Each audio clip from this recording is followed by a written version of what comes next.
After saying what I had been building up to about the influence of the Man Gulch fire had on future firefighting, I went back to work. I felt better, though, for the interlude. It is a strange thing picking up friendships with the neglected dead, especially when you never knew any of them and also stood pledged as a writer never to sentimentalize them or pretend to imagine that they were still alive. The nearest I ever came to such fantasizing was when I would imagine all the crosses on the hillside floating together and becoming one cross, and the one cross becoming only a barely audible voice asking when I was ever going to get around to telling them what had happened to them. The closest I have ever come to the outer limit of friendship with the dead is when I promised myself that at the end I will use everything I know and feel to resurrect the thoughts and feelings of those about to die in a world that roared at them, but had skewered itself in smoke and flames. This period in our struggling to discover the story of the Man Gulch fire was a trying time for Laird and me. The story of the Man Gulch fire was still mostly a concurrent set of stories, some of them leading on for a way before losing their own trails, others that had given out earlier but with luck might reveal a fresh clue with another try, and now and then a new one unexpectedly popping out of a hole almost between our feet as if we'd been hunting rabbits with a ferret. Trail jumping would pretty much describe what Laird and I had been doing in the 3 years it had taken us to locate the crevice and the origin of the escape fire. In this process, some of these separate trails, little by little, became longer, but strangely, they also seemed to be getting a little closer together. It was something like the fire itself. The gulch at first was full of separate spot fires, then began to fill with smoke that largely blacked out the fires and hid what was going on as if what was coming might be a convergence of fires, below and above, with fires behind and ahead. Then suddenly, such a convergence burst into view and became a total in the head of the gulch. Then total conflagration rose up and swept out of the gulch. About all that has happened since is that Laird and I have occasionally returned. This is almost the way the story of the Man Gulch fire must go if it is to follow the fire. It must all come together as it ends. Since we always knew that at the center of the tragedy of the Man Gulch fire was a race, early in our study we had started to make an accurate map of it, much as a storyteller early tries to make an outline of his plot. This is a story in which cartography and plot are much the same thing. If the tragedy was inevitable, it was the ground that made it so.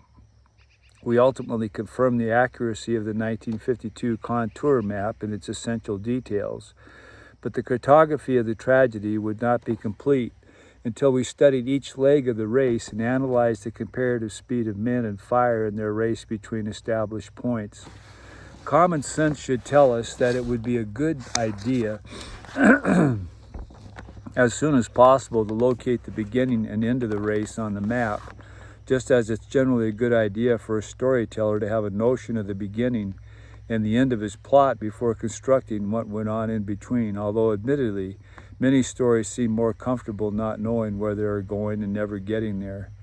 The end of the race is easy to locate on the ground. Its location depends upon the hardest of evidence, the concrete crosses.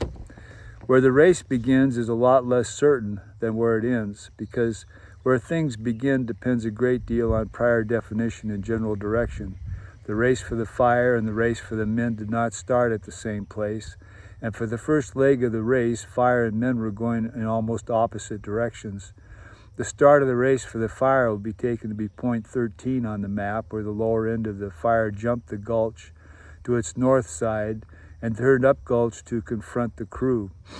In a sense, the crew began to run from the fire as early as point X on the map, when Dodge decided that the front of the fire was too hot to handle and ordered his crew to start toward the mouth of the canyon to take on the lower end of the fire, where they could jump into the nearby river if they had to.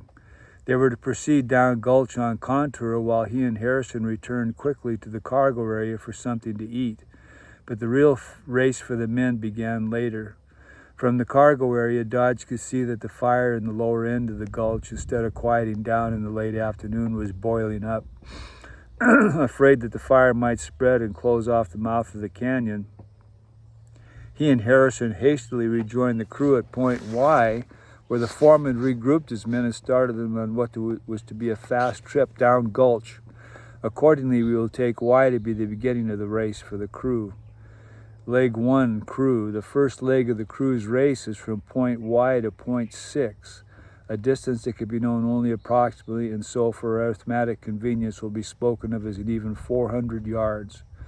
The foreman tried to hurry his men, but it was tough going. There was no trail to follow. They were trying to side hill on contour, and they were keeping a watch on the lower front of the fire just across the gulch. The gulch was narrow and the fire close to them, but the crew thought of it as interesting, and Navone was taking his snapshots. At Point 6, Dodge saw ahead that the fire at the lower end had jumped the gulch at Point 13 on the map and was already advancing up gulch toward them. He immediately reversed direction and started back up gulch. He also reversed his down gulch intention of keeping to the same contour. From here on, he tried steadily to gain elevation without cutting down drastically on speed, hoping to gain the top of the ridge and presumably the greater safety of the other side. Leg 1, fire. The fire's first leg of the race is from the Point 13 to Point 6, where it started to follow directly in the footsteps of the crew. The fire almost literally followed on their heels. At Point 6, Dodge estimated the fire was 150 to 200 yards away. By the time Salih and Ramsey left the foreman behind at the escape fire and broke for the top of the ridge, Salih estimated the fire was only 50 yards behind. Legs 2, 3, and 4. After Point 6, the race became practically identical in course and distance for both fire and men. And although in the first leg of the race, men and fire were going in almost opposite directions, we shall see that the distance covered by each in their first leg was approximately the same, 400 yards, and that as far as total distance went, the race was an even Steven affair. The final legs of the race appear as divisions of the tragedy from so many different perspectives that they seem to be divisions in nature. Legs in a race are at once scenes in a tragedy, each leading to a station that must be passed to reach crosses near the top of the hill. Leg 2 at Point 7, 450 yards beyond Point 6, the foreman was enough alarmed by the rate at which the fire was gaining on his crew to order them to discard their packs and heavy tools. Some of them did. Some of them already had. Others would not give up their tools, and fellow crew members had to take them from their hands. When firefighters are told to throw away their tools, they don't know what they are anymore, not even what gender. Leg 3, only 220 yards further at Point 8, is the breaking point. Here the foreman, having given up hope that his crew could reach the top of the ridge, lit his escape fire and tried to persuade his crew to enter it with him. Point 8 must have been each man's most important station until he reached his crevice or his cross. The men did not know it, but for most of them, Dodge's escape fire was the last place where conceivably they might have been saved. Here also, with the lighting of Dodge's fire, began much of the dissension and legal controversy to which the Man Gulch fire owes a goodly portion of its afterlife. Almost immediately beyond it, the crosses begin. Leg 4. The crosses spread over a wide area, and no two are close enough together to suggest that the crew itself stuck close together or even in small bunches. On the last leg of the race, from Point 8 to the crosses, it was each man for himself, with no favors asked and none given. Although before the race was over, there must have been some asking of those whom Salih, after crawling through the crevice, saw angling toward the top. Henry J. Thal, Jr. came closest to making it to the top. His cross, L, is some 390 yards from Point 8. When a representative cross is needed, we will take that of Leonard Piper, G, the farthest from Point 8 in the middle of the group, 250 yards beyond the origin of the escape fire. The total distance of the race from Y to the representative cross G is approximately 1,320 yards, or 3/4 of a mile, and tells us, as a race, it was a run It was run at one of the most dramatic of distances, one calling for the utmost in human speed and stamina. Earlier in this century, the two most honored races were the one to crown the world's fastest human, the 100-yard dash, and the marathon to test human stamina.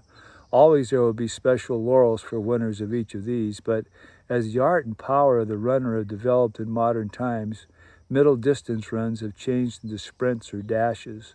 First, the quarter-mile run changed to the 440-yard dash. Next, the half-mile became the 880-yard dash. Then came the 4-minute mile, and now 4 minutes is nothing much to brag about. Nowadays, a 3/4-mile race tests a combination of the utmost in speed and stamina. At the end of it, no contestant trots off the field for the lockers. Teammates wait at the finish line to catch the collapsing runners. It is hard to imagine what the finish line of a 3/4-mile race would be like if the last lap of it were run on a 76% slope of slippery grass and rock slides on the hottest day on record. Piper's representative cross is the closest to marking the end of this 3/4-mile race. Henry Thall's cross, the closest to the top of the ridge, is around 150 yards farther. Of both these distances, the conventional saying must have been true. The last part was the hardest. Much of the interesting business of life is learning one way or another how to represent the earth. The easiest way still to abstract short distances is by pace and, if need be, compass. But this is not as easy as it sounds and is never very accurate. It's only accurate if you've had a lot of practice in discovering what your average pace is, inches per pace, and a lot more practice in maintaining an average pace over different kinds of ground. If you're a practice walker, then all you need is a tally whacker, a pedometer, to count the paces, although it should go without saying that what you need most is fairly even and level ground. In Man Gulch especially, when you have to side hill, as you do all the way in order to follow the course of the race, it is useless. Compass and pace is no good where you can't pace and do well just to crawl. The most accurate method, of course, is steel tape or chain, but it takes two to run it, one to hold each in and a lot of time to operate. And unless you live close by in Helena or Wolf Creek, you're going to need 3 days just to get part of a day in Man Gulch. We used 100-yard steel tape only when we measured such crucial distances as from point 8 to the crevice. Your best friend when you feel curious about what you are walking on is usually a good map of it, if you can find one. Fortunately, Laird and I had found a very good large-scale map, the 1952 contour map titled Part of Man Gulch Fire Area. But how do you use this map to measure the distance of the crew's race with the fire? In fact, you don't find it by putting your ruler on the map. Ascertaining the number of inches between point Y and the representative cross and converting the inches into miles by consulting the scale at the bottom of the map, which says that 8 inches of map represent a mile of ground. When that little piece of arithmetic is completed, the figures of 3/4 of a mile or 1,320 yards emerges, which is the figure we have cited as the length of the race. But that's only because it was assumed most readers have learned what they know about cartography not from contour maps, but from reading maps they picked up in gas stations. If you say the race was 1,320 yards, you are reading this fancy contour map as if it were a gas station map that does not represent a third dimension, elevation.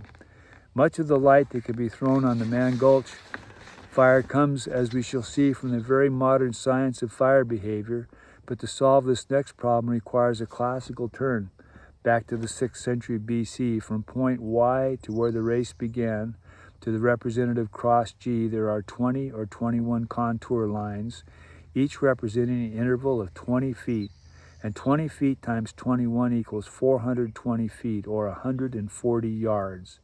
That gives some idea of how much further the crew had to go than the 1,320 yards, but only a general idea because the crew did not travel 1,300 straight yards on what would be a base to a right triangle and then turn at right angles and climb up 140 yards. They climbed something approximating a hypotenuse between 2 points, which among map men is called the slant distance. The formula that gives us the slant distance of 1,400 yards at first looks incomprehensible, except that it comes out with answers that are about right, that sound about right. There's the distance on the flat map between points plus the difference in elevation between the same 2 points equals total distance, hypotenuse, or slant distance. If you want to go one step further, you know why it is true that 1,400 yards is 80 yards closer to the truth about the race in Man Gulch than a flat map would suggest? You have to remember your sophomore year in high school when you were introduced to plane geometry and for the first time discovered right triangles and Pythagoras, who seemed almost to have invented right triangles. He was also very good at one-liners, and one of his one-liners that explains the workings of this fancy formula is the one-liner he's best remembered for. The sum of the squares of the two sides of a right triangle equal the hypotenuse squared. It looks like this when A and B represent the two sides of a right triangle and C the hypotenuse. A2 plus B2 equals C2. It even works in Man Gulch, QED. It's hard to find out about things the universe prefers to keep hidden without our government, which somebody you know must have voted for, covering up what has already been found. Sometimes, of course, it hides things to save its own neck, and sometimes seemingly just for the hell of it. And where does it find things to hide? Anywhere truth can be found, and a dog can scratch and find something to cover it up with. Anywhere may mean as far away as the back country as Man Gulch. The timing of the Smokejumpers race with fire was more difficult to figure than its distance, and we would need to know both before we could determine the speed of men and fire. We had taken 16 minutes to be the duration of the race, and at first I was fairly sure that this figure was correct. Although he said he had not consulted his watch, Dodge testified that it was about 5:40 when he and Harrison rejoined the crew at Point Y. Admittedly, there is leeway in that evidence, but the time taken to be the time that the fire caught up with the crew seemed to be based on the hardest of evidence, an artifact. And an artifact is an artifact, especially when found on the body of a dead man. The hands of the watch found on Harrison's body had melted at 5:55, 5:56, or 5:57, the fire damage making it impossible to be sure which. The Forest Service from nearly the beginning used the melted time on this watch as marking the end of things. As the official report of Board of Review says in a matter-of-fact way, within seconds after Dodge walked into the burned area left by the escape fire at about 5:55 p.m., the main fire passed over. A recovered watch stopped at 5:57 p.m. So in this story, the in-between figure of 5:56 is usually taken to be the tragic end. Although I was not immediately suspicious of the value of Harrison's watch as evidence, I developed an uneasy feeling when I found that, late in 1951 and early in 1952, Rumsey and Silly had been asked to make second statements about the fire. A name began to crop up in my inquiries often enough to make me feel I had better find out who belonged to it. The second statements had been taken in the presence of an A.J. Kramer, Forest Service investigator who had journeyed to Garfield, Kansas to get Rumsey's second statement and to Lewiston, Idaho for Sally's. My uneasy feeling grew when I found, not in the Forest Service archive, a letter to the regional forester at Missoula dated May 23, 1952 from J.R. Jansen. Jansen's letter is a recantation of an earlier recantation of his first testimony concerning the time of the Man Gulch tragedy, which he refers to as the accident. The second recantation starts by politely but painfully acknowledging that he, Jansen, had been persuaded, especially by the Forest Service investigator, A.J. Kramer, to change his original timing of the race between the men and the fire so that all accounts would agree with what Jansen calls the established time. The time of the establishment, according to Jansen, was Dodge's timing of these events. The devout Methodist then had struggled with his conscience until it forced him to recant once again and return to his original timing. I would like, he writes to the regional forester, to take this opportunity of enumerating my reasons for sticking with my original time statements and what supporting evidence I have to back up my conviction that my times are reasonably correct. In addition, he implies that Dodge had been persuaded to change his original timing, which he charges was the same as his own. He says that he talked to Dodge the day after the tragedy, and although he was too busy to make copious notes on this conversation, he carried with him a strong impression that there was no essential difference in our times. Actually, the difference in time that seems so important to Jansen may not seem like very much, as he himself says. A time adjustment of 20 minutes in my time would bring me reasonably in line with the established time. Wow, 20 minutes.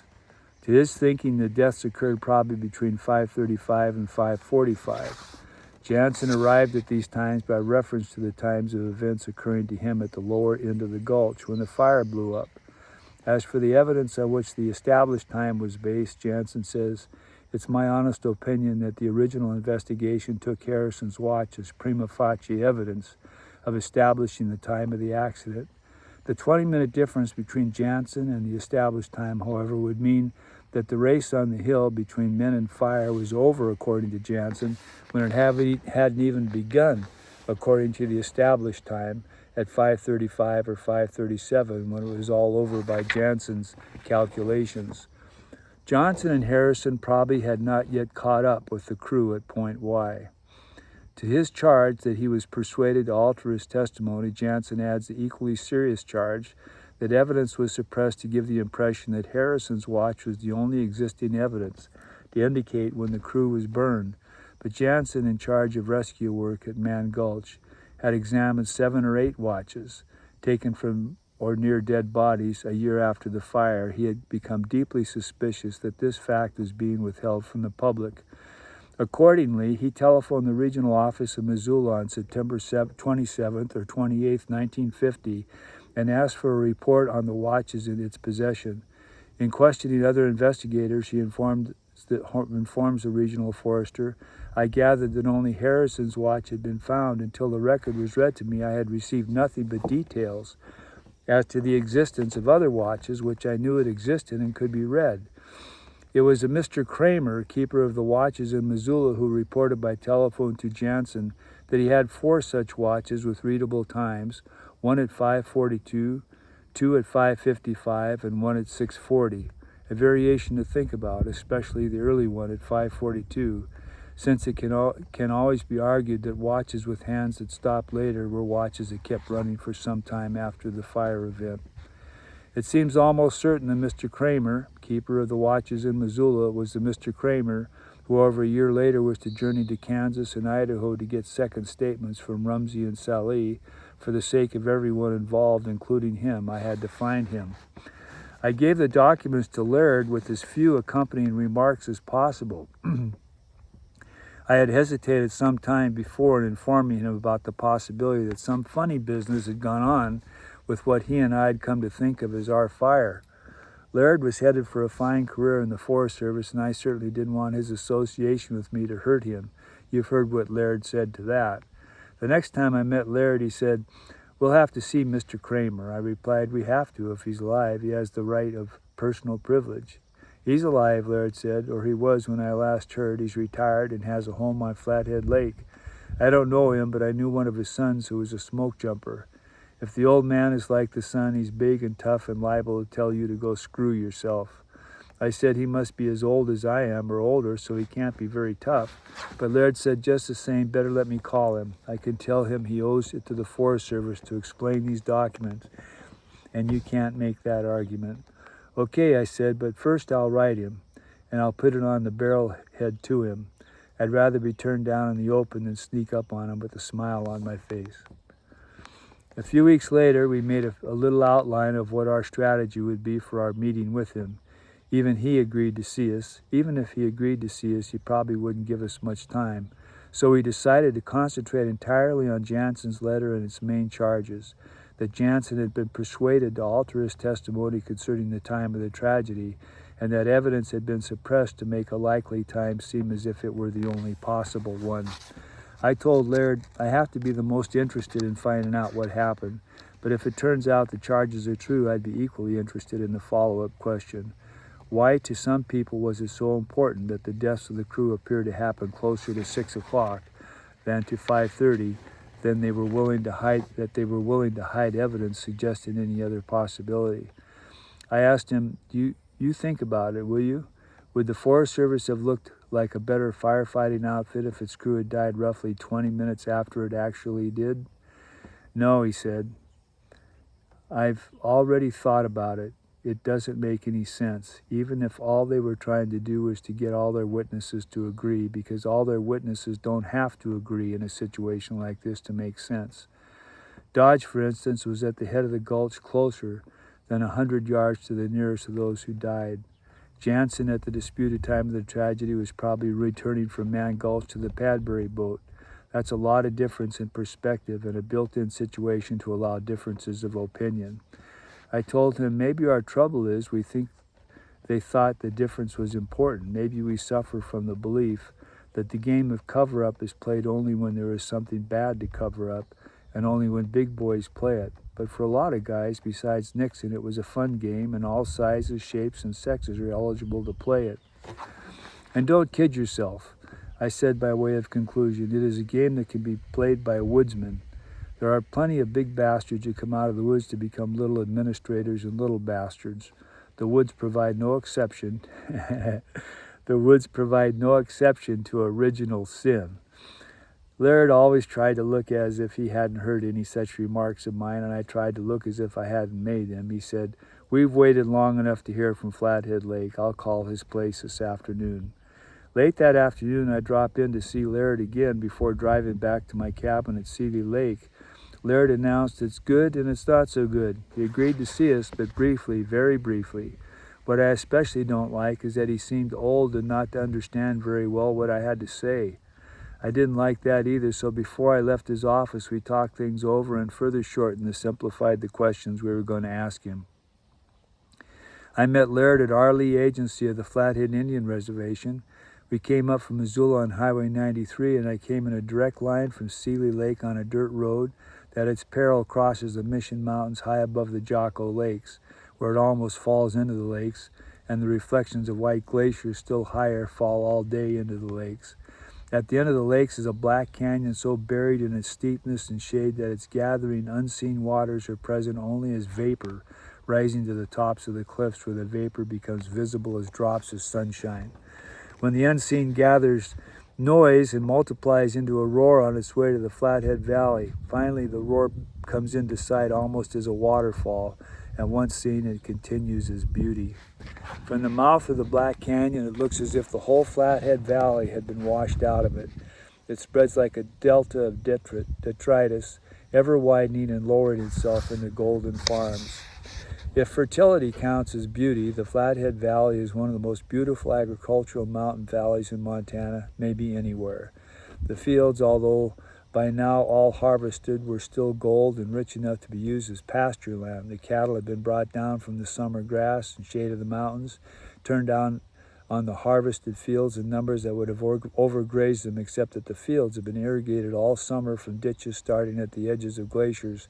So everywhere, everything had followed the biblical precept to increase and multiply.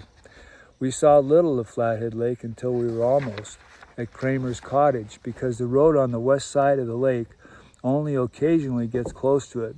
But what we saw wasn't much like my memories of over half a century ago when my family was thinking of building a summer home there.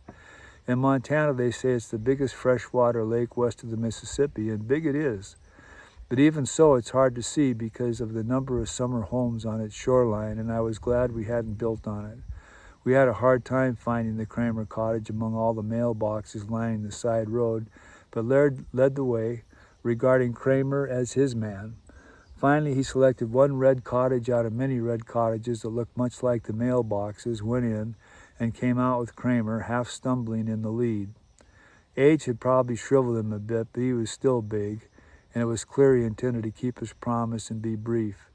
He threw himself into a porch chair next to mine, and without any introduction said to me, suspecting I was a bloodhound on the trail, "I don't know much of anything about the Man Gulch fire. I was on another fire at the time, on a fire way up near Canada. You shouldn't bother me. You should see my eldest son, Albert. He was a smoke jumper, and he knows a lot more than I do." Laird said, "I know your son, Albert. He and I were on a couple of fires together." Of Kramer was glad to look away from me, and Laird talked with him about his son and tried to loosen him up. Kramer was the remnants of a powerful man and was very intense. Sure, he was threatened, but no longer sure by what. He was relieved to be talking to Laird about his son, but only for a moment or two, when out of nowhere in his conversation with the former foreman of the Smokejumpers, he let me know he was thinking of me all the time by saying to me from the back of his head, "I don't know anything about the Man Gulch fire. I was almost in Canada then." That was supposed to sound a long way off, but in northern Montana it isn't. Having not turned around to say this, he went right on talking about Smokejumpers with Laird. I really hadn't said a word yet, not wanting to seem to crowd him, so I let him tell me twice more without looking at me that he had been almost in Canada at the time of the Man Gulch fire before I said to the back of his head, "We didn't want to talk to you about the Man Gulch fire. We wanted to talk to you about what happened afterwards." He had started with the assumption that if he could prove he had not fought the Man Gulch fire, he had proved he could not have done anything wrong about it. When he lost touch with this assumption, he stopped talking to Laird. "I don't know," he said to neither of us.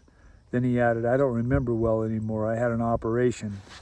In retrospect, I would say that he was afraid of both me and himself, found both of us obscure, and hoped his wife would come soon and save him from me. Knowing I had time to ask only a few questions, I asked him, "Do you remember two survivors of the Man Gulch, Rumsey and Sally?"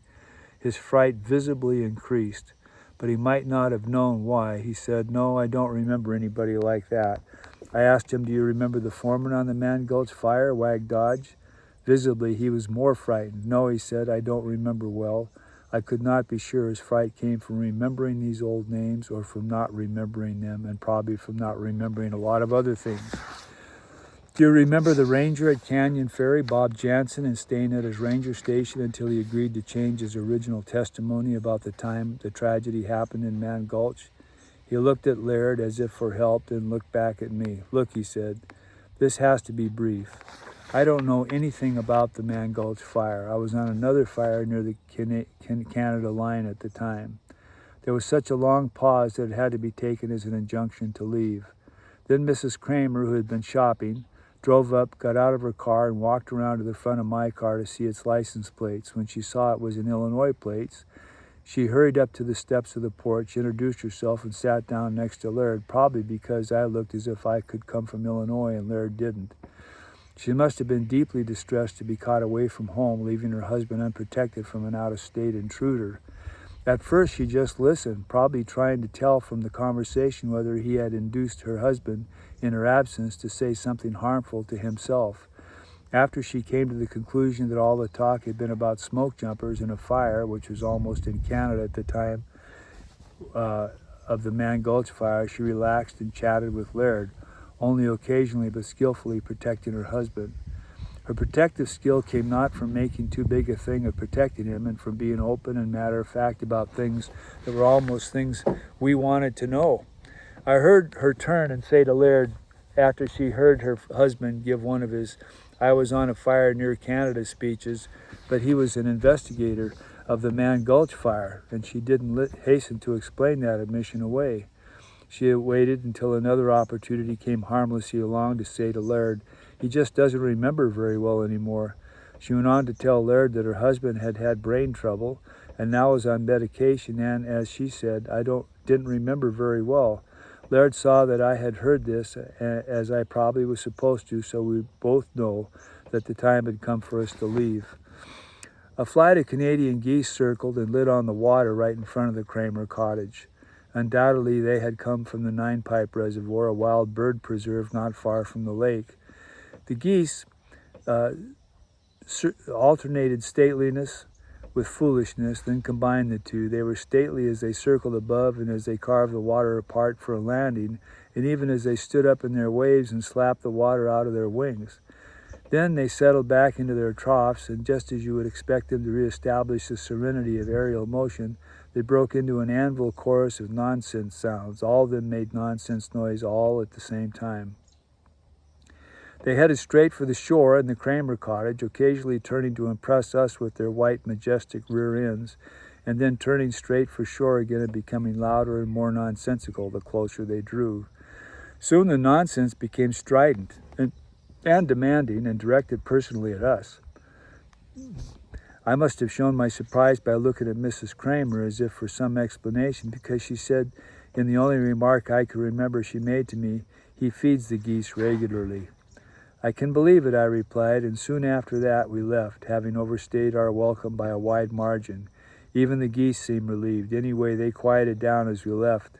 Kramer had gone down to the shore and was feeding them. With them and him together, the near hysteria drained out of the scene. Soon they were talking peacefully to each other in gobbledygook.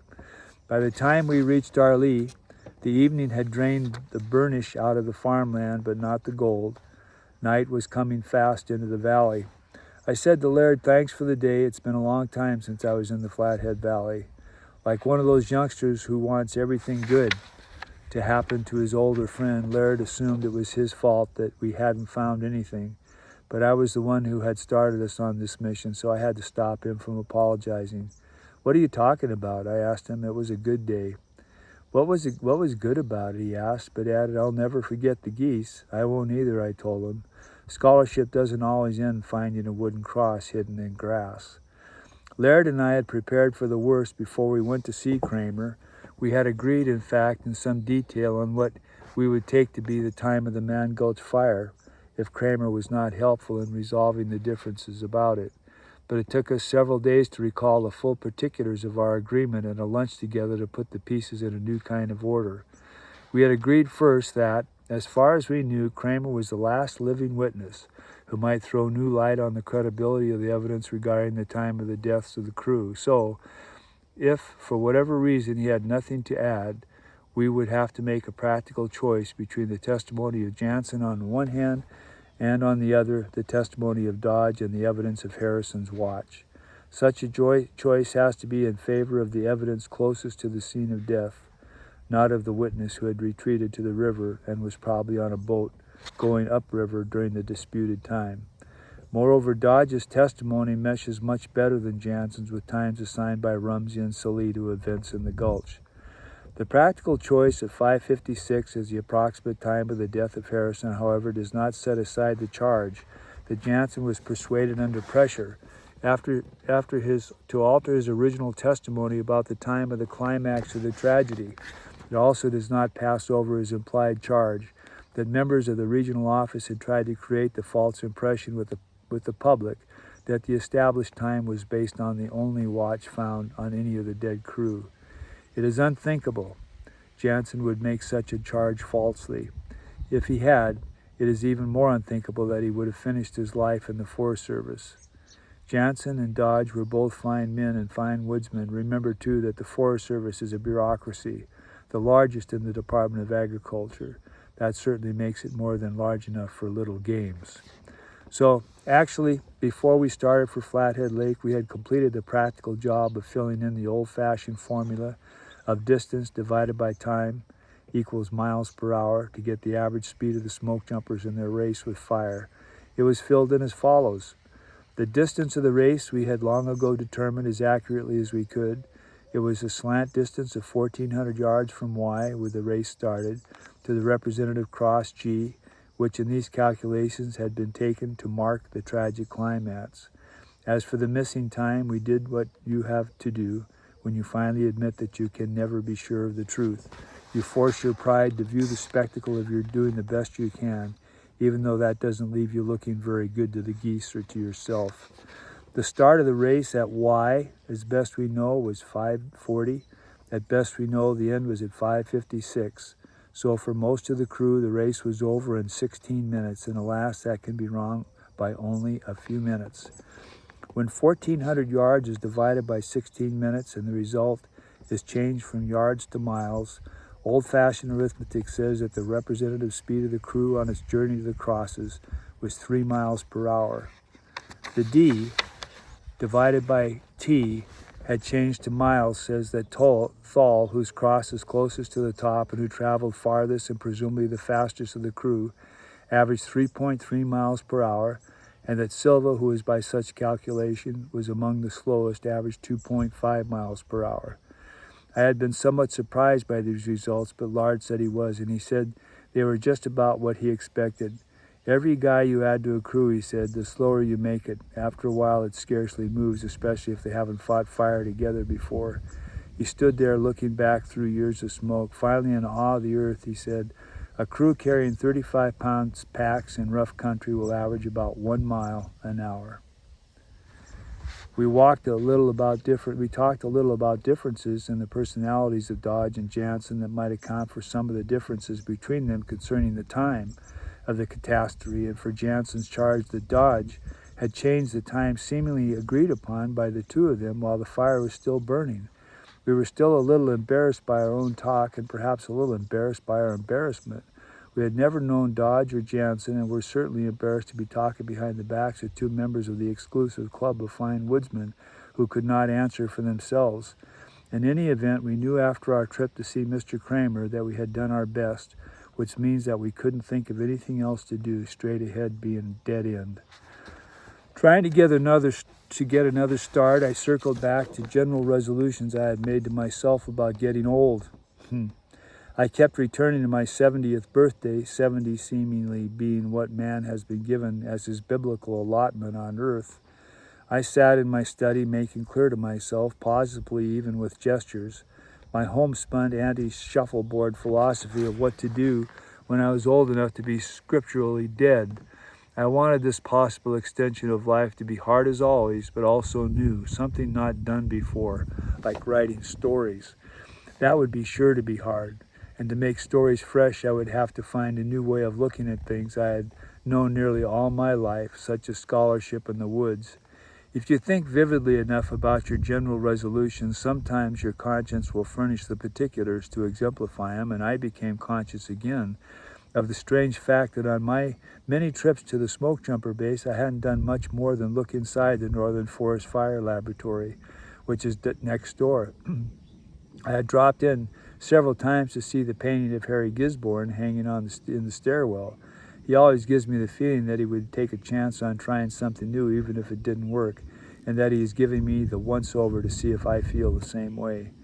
The only other thing I knew about the fire lab was that a project was going on there that used mathematical models of fuels to predict the danger of wildfires and the rate of their spread.